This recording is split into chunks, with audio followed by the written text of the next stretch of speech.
中華分局偵查隊細楊的偵查組進前，因為破獨家背包的分贓場接受表揚，已經做警察7檔的乙兵時表現真好。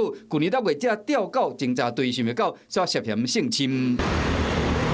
今年5月中，細楊的偵查組辦毒品案件時，帶回一個16歲小女的嫌疑人，雙方有加通信軟體。這個小女轉去了，表示講會當做線面提供線索。細楊的偵查組過轉甲賽車去伊住的所在接伊，毛甲小隊長報備。要毋過這個期間，兩個人食飯後，偵查組佇前方車頂涉嫌加性侵，小女驗傷報案。涉案員警偵辦案件與當事人有不當行為，遭提告妨害性自主，法治觀念薄弱。警方依照前方車行車的軌跡調監視器，雙方確實有發生性行為。細楊的偵查組發案網講兩個人是情投意合，不過安尼做已經是重大的危機。細楊的偵查組記2大過免職，小隊長甲隊長連帶記過1擺。分局長到這未滿4個月，本來會當免職，不過伊自稱處分記2期新界。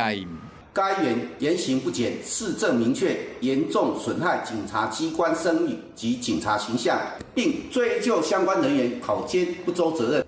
初步了解，案件還未成立前，原警會當使前方車接近女性的線面，不過需要登記通報直屬的長官。案件成立後，需要有女警陪同。這擺細楊的偵查組甲小女的嫌疑人發生關係，嚴重影響到警方的紀律。專案已經移送中華地檢署，由檢察官來調查。